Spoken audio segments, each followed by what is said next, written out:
Alright, I was having some issues with debris piling up in here. Well, this seems to have fixed that. And basically, when it's pushing it back in there, it causes it to go either direction so it doesn't wedge up in there and keep this thing from going all the way back. So that was good.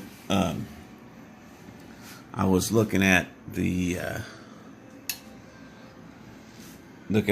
saw and the other day, and I also noticed that this bolt had a little bit of a bend. I think it's in my video, and so I put a hardened bolt and drilled it up a little bit larger. Put a 3/8 inch bolt in there, and put that in there. And then down here, I put a sheave around that bolt so that that hook is not just wearing and wallering on the threads.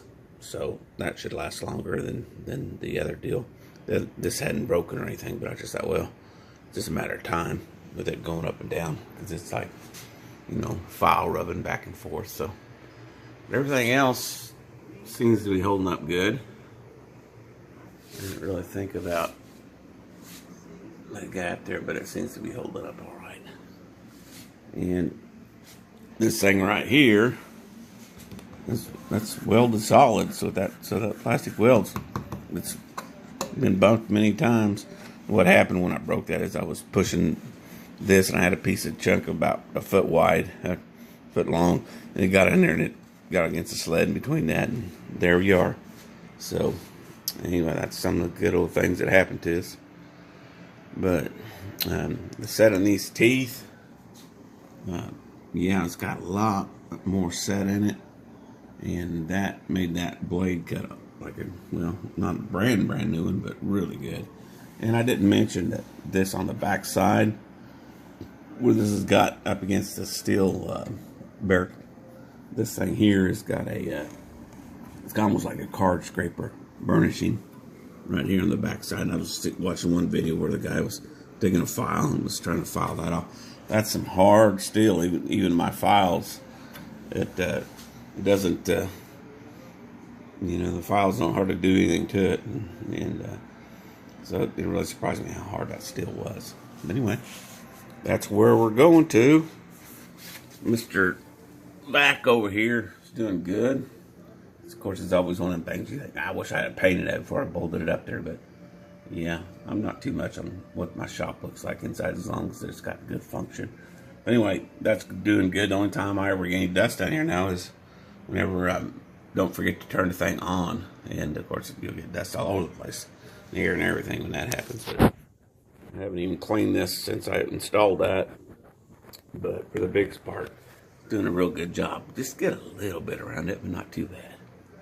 So anyway, that's the updates on the bandsaw updates, and everything else is working good. Taking 2 or 3 days off to milling to do some work around the house. My son came down and we put a vent in behind the microwave so that it would vent the stuff outside, and that's back there in that back corner above the toolbox. And a lot of times in this, that you get in that kitchen during Thanksgiving time, get 4 ladies in there working, and it can get hot. You get a little bit of something, burn on a burner or something. Anyway, it's nice to be able to exhaust outside instead of just exhausting it through the little grease filters that they have. So, anyway, so we got that done as well. And quite a few other things around the house. Got concrete cut in the back and that kind of thing. All right. I didn't mention this in the video, but whenever you're putting these in, you definitely need to epoxy them. Put some epoxy in around them when you put them in, because they will work out of there. Even with the screws, I've had them, so those are epoxied in, and they haven't given me any troubles coming out. One time I thought, I'd need a bigger, thicker board, but if you do, then you lose your height for cutting, so I don't want that. Anyway, put some epoxy in those slots whenever you glue them in, especially when they're, holding a fence that's holding a 200-pound log. So there you go.